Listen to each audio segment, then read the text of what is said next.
It is certainly my very great pleasure to introduce Bill Wimsott, who is a colleague of mine, and a colleague I mean in all the senses that are possible to give to that term, here at the University of Chicago. He is the Peter B. Ritzma Professor of Philosophy, but not only Professor of Philosophy, he has appointments in the Committee on Evolutionary Biology, on the Committee for the Conceptual and Historical Studies of Science. He is the director of the Big Problems program here at the University of Chicago. Bill, for a very long time, has been particularly interested in engineering approaches to evolutionary biology, and that's reflected in his most recent book, which is entitled Re-Engineering Philosophy for Limited Beings. And his talk this afternoon, well, you can read. Bill Wimsott. Bob, thank you. Don't go too far away yet. This has been a marvelous intersection of evolutionary biology, including a lot of evolutionary developmental biology, and history and philosophy of science. And Bob, more than anyone else, has had a crucial role in midwifing this interface. And I found, or actually my wife found, she gave it to me, a token that represents a great deal. And I made a picture of it so other people can see what it is.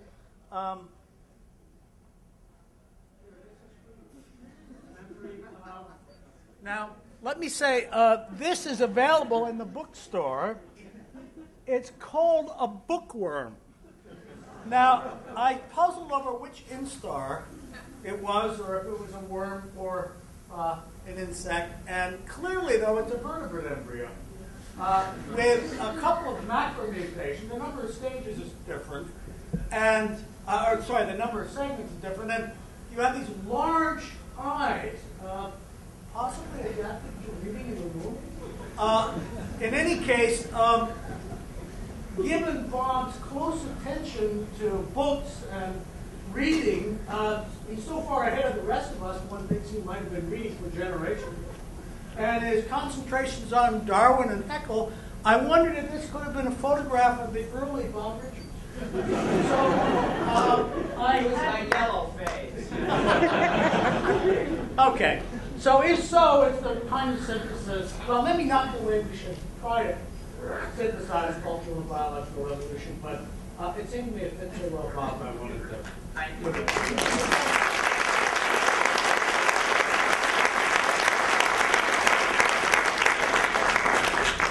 So now you have 30 minutes. Okay. Well, really what I'm going to try to do is to evoke cultural evolution, which in one way or another, most of the models have tended to draw either from a neo-Darwinian perspective, rooted in population biology, or from a viral or genetic or epidemiological perspective rooted in viruses. And I think both of those are flawed. I've actually written that. I'm not going to talk about that before. Oh, okay. So what I want to do instead is to give another alternative and to argue that we really need to focus on development and the role of development in the ontogenetic development in human individuals. And I thought I was marvelously set up upstairs to follow Kim Sterelny. I want to argue that in one way, Jane Mainshine, by setting the context of the history of evolution and development over the last 150 years, put you in mind of the kind of theoretical context I'm interested in. And Kim Sterelny by arguing that the evolution of humans from biologically modern humans about 100,000 years ago to behaviorally modern humans about 13,000 years before the present, when Jared Diamond takes over, that he basically provided the right kind of framework, exactly the right kind of framework, for me to talk about what I do now. What I want to argue is that we need to look not only at individual cognitive, conative, affective, social development and their interactions, but at the reforming of the social structure in which we learn. And Kim basically just finished arguing that upstairs with archaeological history of point technologies and human practices. And what I want to do is basically to take off from that now and look for similar structures in our environment. Now, by the way, Kim and I evolved this perspective essentially independently, not totally, because we each read each other's work, but not until about a year ago when we discovered we were so close. And I hope that means this perspective is robust. We'll see. Okay. Now I have an outline, the first part of which I'm dispensing with. I was going to talk about other theories of cultural evolution, what I take from them. I actually draw things from about 4 different alternative theories of cultural evolution. From archaeological theories, an attention to material technology. The memetics view has it about a 5th right. That is, memes are one of 5 necessary components I think are required in a full-blooded theory of cultural evolution. Meme-like things. I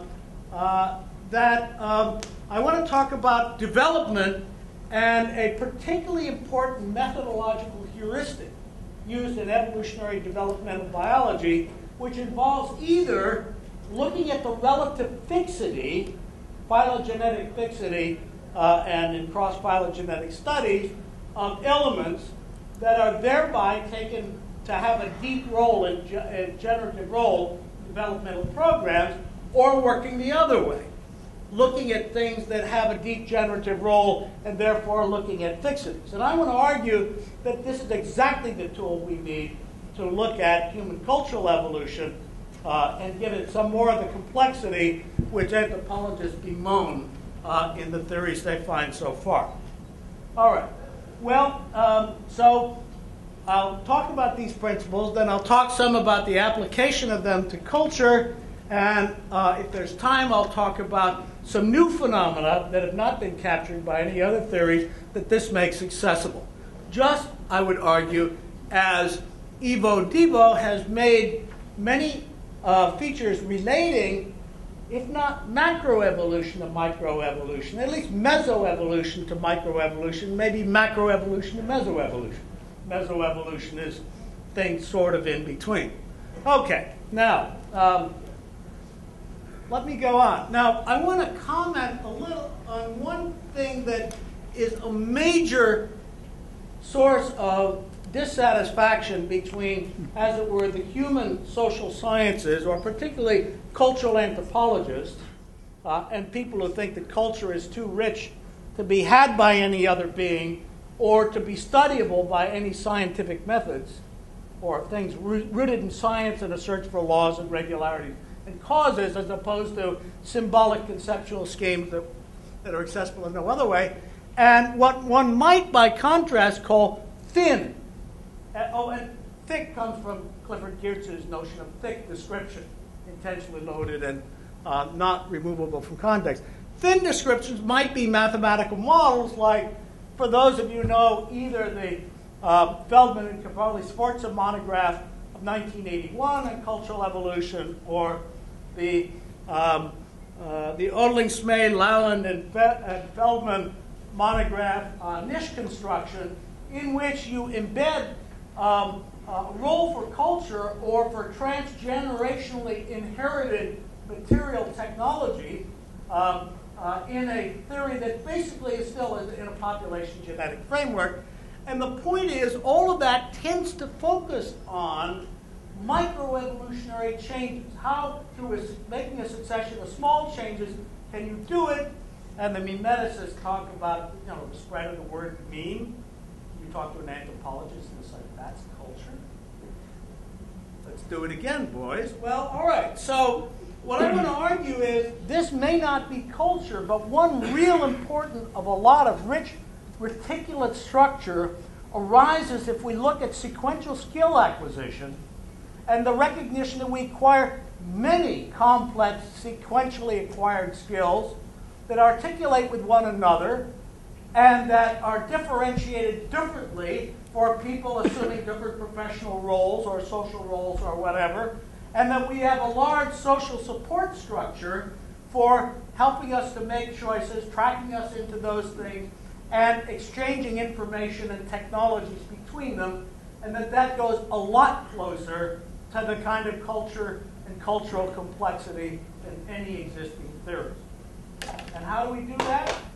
I want to argue by looking at investigation of dependency relations and their impact on generating relatively fixed structures that then can be points of accretion for more stable for other structures on top of them, and differentiation when other structures are layered on them in different ways. All right, so that's basically the outline of all I want to say. Now, all of these kinds of theories, and this one too, start by taking for granted Darwin's principles. That was what Dick Lewontin named them in a famous paper in 1970. Donald Campbell named basically the same logical thing, blind variation and selective retention, in a paper in 1965 that Boyd and Richardson credit as the start of their work on cultural evolution. And anyways, formulated the way Lewontin did. I was a Lewontin postdoc, so this is heritability of form. There are entities that to have a process of evolution, necessary and sufficient conditions for that, are that we have entities that have descendants which differ from one another in their properties. They show variation. Some of which are heritable, that is, some properties are not heritable, so they need heritable variation, and those entities with those properties have varying causal tendencies to have descendants. So we get heritable variance in fitness, which of course goes right into Fisher's fundamental theorem and lots of other things in population genetics, and has been applied by everything from the memologists to Boyd and Richardson, and so on. Now, I think these three principles are core requirements, but they really deal with the logic of selection and the logic of aggregation by selection.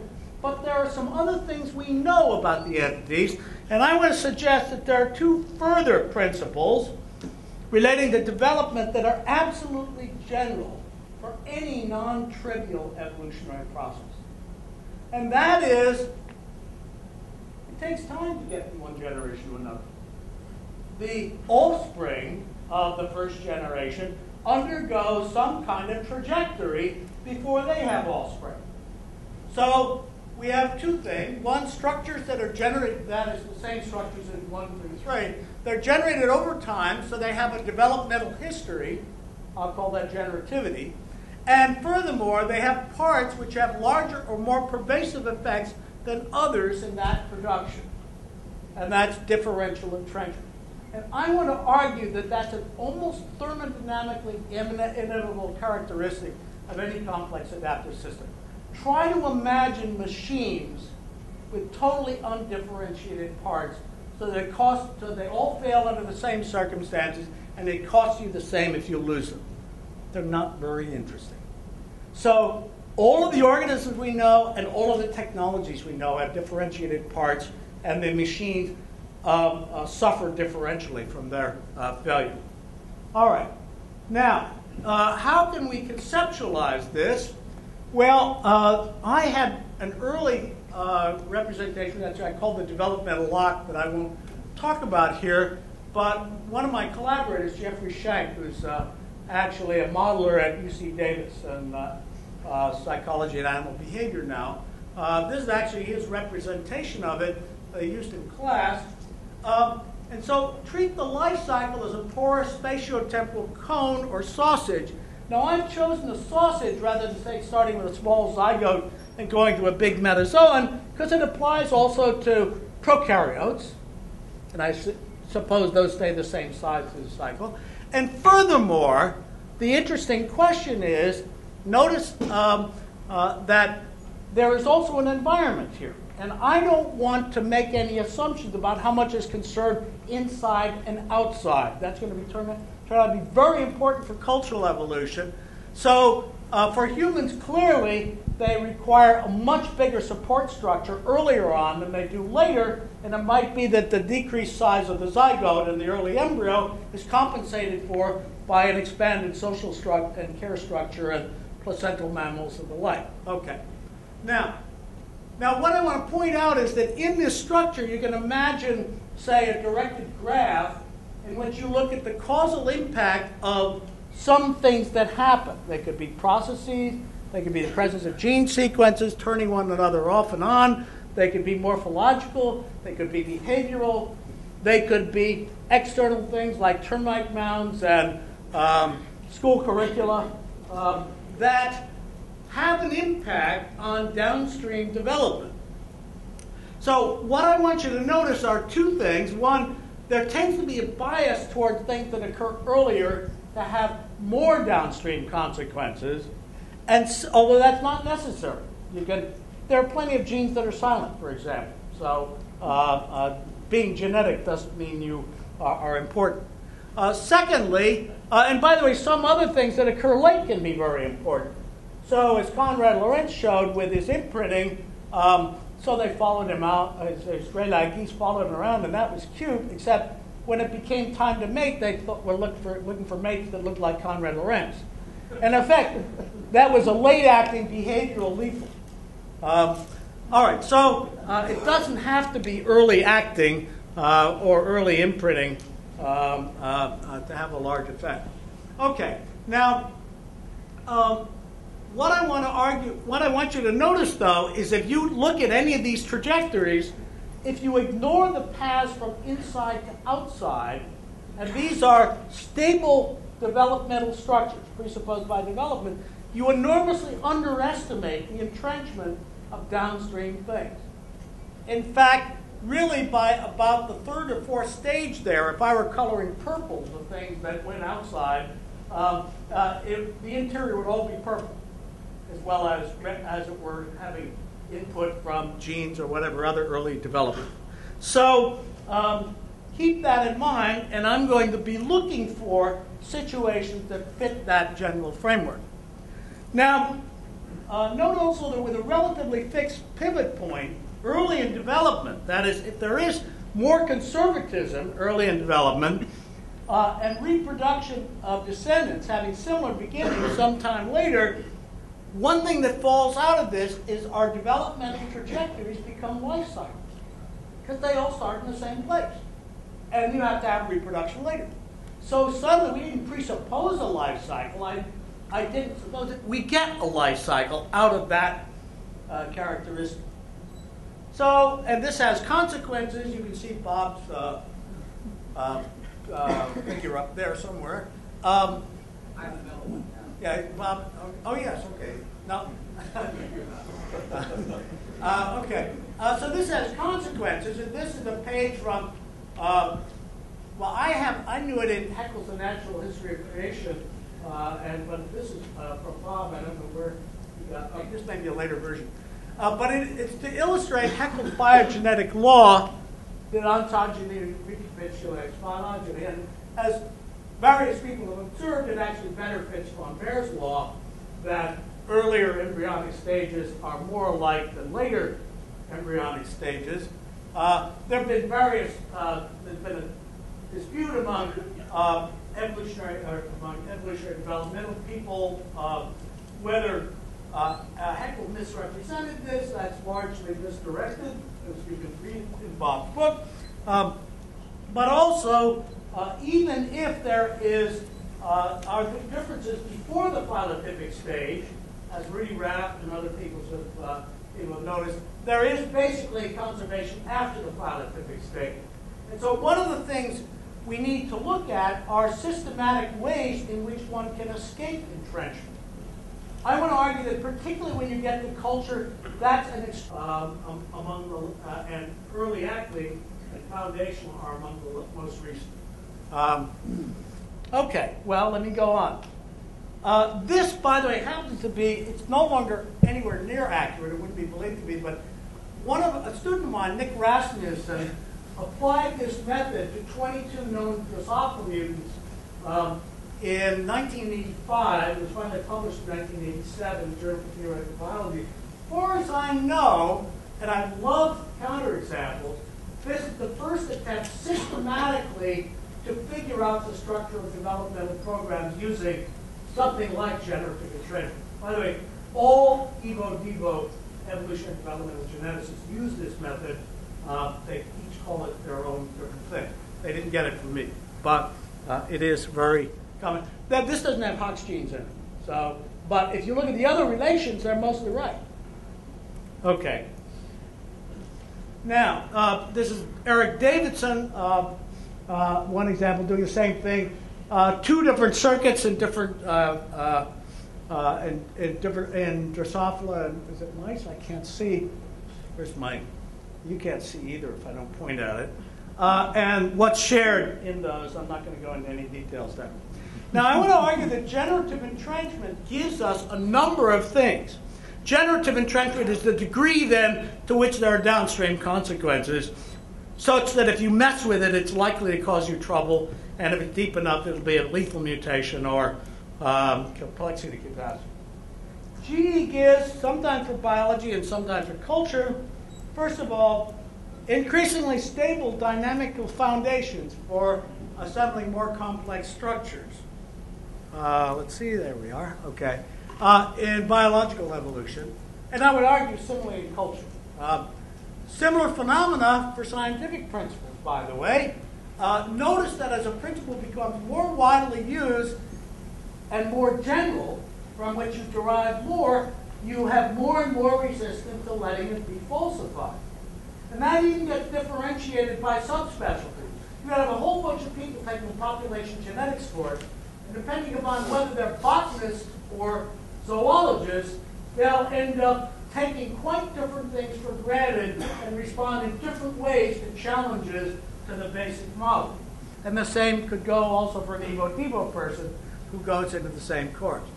So differential use gives differential resistance to change. The emergence of technological standards and a kind of algebra of standardized parts leading to an explosion of complexity and creativity. This basically, I have no whole talk on this, but basically turning around the evolution of standardized parts with machine tools and distribution of standardized parts. You know, hardware stores haven't existed forever. There were basically blacksmith shops until the late 19th century, and it wasn't until you had the widespread production of standardized parts that you could go in and say, you know, give me 3 quarter-inch stove bolts and, you know, this and that, and you're making a different, you know, different people make different things, or for which you have a Rector sense. Okay. Now, I want to argue that a similar thing happens to explain the explosion of civilization after the inventions of written symbols and their enhancement by changing to an alphabetic symbols. One thing that might not be appreciated is alphabetic symbols gave you the ability to translate another language into your own, or construct words for another language you knew only phonetically. So it allowed you to generate a vocabulary and very powerful. And of course, that's basically what's happened for a language of adaptation across different phyla in Evo-Devo. The explosion of civilization, oh, I read that, okay. 5, what these do also is give a central role for the analysis of development and developmental phenomena throughout in the analysis of evolution and the production of complex systems. And secondly, a central role for history and for comparative cross-phylogenetic analyses in the assessment of generative entrenchment. I would argue that's equally important for culture and technology and evolutionary developmental biology. Okay, now we turn to consider biological versus cultural life cycles, and a critical difference. The biological genome is complete at birth. We have the zygote. And then genes are turned on and off and expressed. Whereas the cultural memome of generative ideas and practices is assembled over the life cycle. Now, it turns out, this sounds like it might be trivial, but it has very deep consequences, and let me show you why. This is a somewhat expanded version of the standard life cycle representation, as you might write it to put it into a population genetic selection program. You start with a breeding population, you get mating pairs. From the mating pairs and Mendelian genetics or Morganian genetics or molecular genetics, you get offspring genotypes or zygotes. From that, in population genetics, you just assign fitness numbers. You might talk to some ecologists about where you get those from, or some developmental biologists about where you get them from. But you attach the fitness numbers to the genotypes, and they are filters and give you new frequencies, which you then recycle, and you do it over and over again. Now, an important thing about this is you can actually separate out the action of mating, selection, heredity, and development in this picture. It's a simple model, and for some purpose, sometimes you can let some of them come back together and so on. But in one sense, the simplicity of population genetics comes from the representation of the problem that makes it nearly decomposable in this way. I want to argue you cannot do that for cultural inheritance, and that's why we're in a much tougher position. This would be this is a standard age structure model in population biology, where I've said in culture different ages matter. You get different things. This is, however, what happens is you just have different probabilities of survival to successive stages and different expected number of mates to successive stages. Different experience doesn't give you different, as it were, biological phenotypes.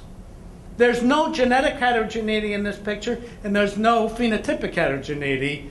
And the problem is also those phenotypes at various ages are going to be transmitting horizontally, not just back to, with zygotes, to others. So in multiple ways, the picture is more complex. You could imagine a kind of age structure diagram. What you have to do this is kind of pretend that you've got an individual in a box and you can somehow feed it all of the cultural information it needs. This is the kind of psychologist equivalent of the brain in the tank experiment. Maybe it's a Skinner box. In any case, as it learns, it comes to acquire different things as is represented by the different colors, and it can also transmit them. So the width of the arrow might be a measure of how much it transmits or how forcefully. The width of the box might be the resistance to accepting anything that it didn't get. This is only supposed to be suggestive. It indicates, by the way, that if you live longer, you might have more influence. You're a cultural elder. And here, you can have an influence after your death. So people memorialize a French soldier killed at Verdun in 1916 and have creation myths about how he died and so on. And I came here in 1969 when there was a revolutionary change over the Vietnam War. And that can change the color, as it were. Some people should have said it might have been green to red if you were radical. But I didn't really. And the interesting thing is the color that results is seldom the color of the inputs you had, because it also has the influence of what you had already. Now, these are just cartoons. What we really imagine happening is if we had sextuplet twins and somehow raised them sufficiently symmetrically, different ones of them going into different specialties or whatever, if they're ever allowed apart, would acquire different phenotypes due to their different experiences and be able to transmit and things differently. And this is the problem, by contrast to that biological age structure model we're faced with for culture. Now, this has two important consequences for a population genetic-like theory of cultural evolution. One, the fact that earlier meme-like things, note they're not memes, they're not selfish ideational things that manipulate you. They are packets of information or practice or whatever. Earlier meme-like things affect the acquisition and interpretation of later meme-like things. meaning that the separability of heredity, development, and selection as separate processes in the architecture of standard population genetic models is impossible. So the models have to be far more complex. Now, secondly, another interesting complication of thinking about it this way is that in biology, one breeding population does for all traits, right? You get it for the you get the zygote and so on. But for culture, you're a member of as many breeding populations as you are social groups.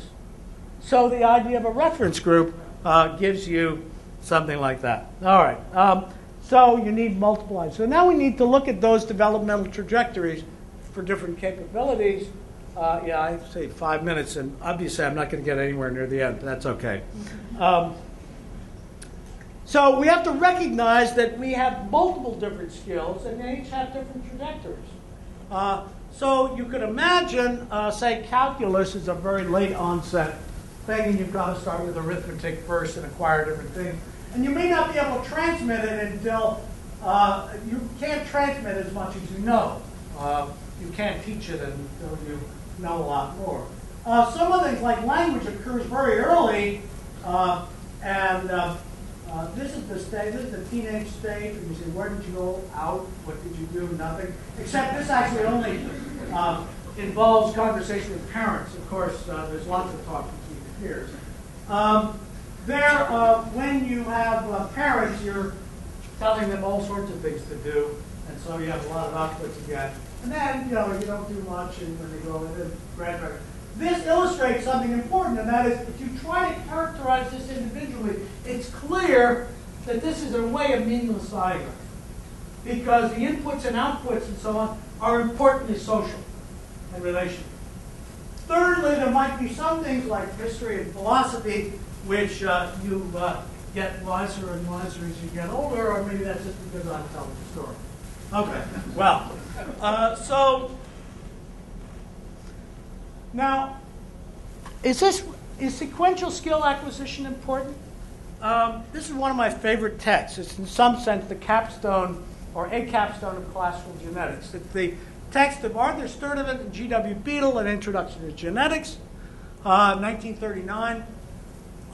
And they explaining why their textbook has the structure that it does. So genetics is a quantitative subject. It deals with ratios, with measurement, and with the geometrical relationships of chromosomes. It's a mathematically formulated object that's logically complete and self-contained. We have attempted to treat the subject in a way suggested by these considerations, namely as a logical development in which each step depends upon the preceding. So you've got entrenchment in the order of teaching. This book should be read from the beginning like a textbook of mathematics or physics, rather than an arbitrarily chosen order like a textbook of comparative anatomy or natural history. Obviously, I haven't talked to you, the comparative anatomist or natural historian. But in any case, genetics also resembles other mathematically developed subjects in that facility and use and understanding of its principles comes only from using them. For those of you who started as physics majors, remember the A, B, and C problem sets? And so on. So all I wanted to suggest is this idea of sequential skill acquisition is endemic through the sciences and through all rich professional skills that are characteristic of human culture. And we have multiples of them. We construct social things like curricula to order them. For complex problems, we may intersect with multiple people from most social groups. I was imagining an ecologist interacting with a variety of other people, some naturally suggested by others, they may interact with other ecologists, but also maybe with a paleontologist who happened to be a neighbor in the summer houses in Michigan, an economist they eat lunch with, and so on. So social relations can be complex and so on. I think I'll stop with the next two slides, which are very quick. Again, this is another cartoon, but so what we bring to our context as in culture being are a number of skills that we apply in different combinations, like chords on an organ. And if we just look at two applied problems which have different challenges. And I want to suggest that this looks pretty disembodied when you formulate it just in terms of the abstract problems and the skills you have. And the reason is that I actually ripped it out of a diagram that involved recruitment into an organization. I showed it to a friend who said, that's Big Blue. He worked for IBM. What happens is they recruit smart college undergraduates, make sure they learn how to wear three-piece suits, and follow all the norms of IBM, which has a historical accident because their initial first customers were bankers. And they just wanted to appear to look like the bankers, and they kept that thing. Okay, and again, now they're trained with a variety of different social contexts and work organization, institutional values, and so on. And then they're sent out, and you might say 5 years later, boy, he still thinks like an IBM man. And I want to suggest that that gives some picture of the richness and complexity of cultural organization. I'll stop.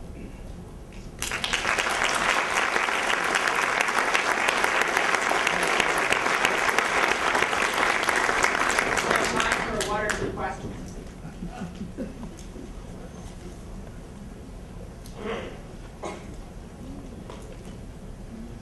Yeah, Kim? Is that Kim? It is Kim. Yeah.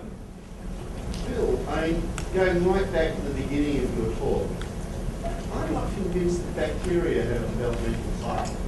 One of the crucial things about bacteria, and the contrast between bacteria and macros, is that the kind of for them, in a sense, reproduction can be reduced to growth.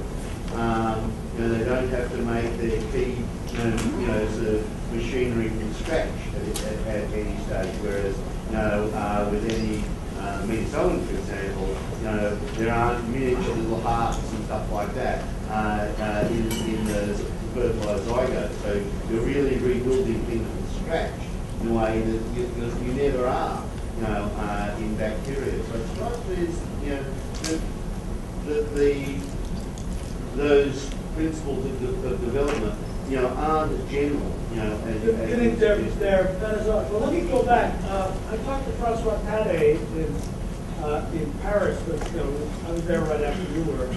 By the way, I strongly recommend Kim's book, which are the 2008 Nicole lectures. Will be out late next year. And the question we can ask any E. coli or prokaryotic geneticists here. Are there cycles of activity throughout the reproduction cycle?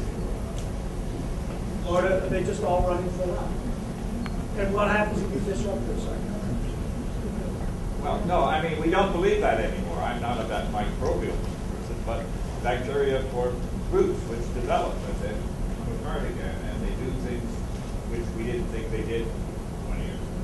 I'm sure that's quite right. So they do show developmental cyclicity.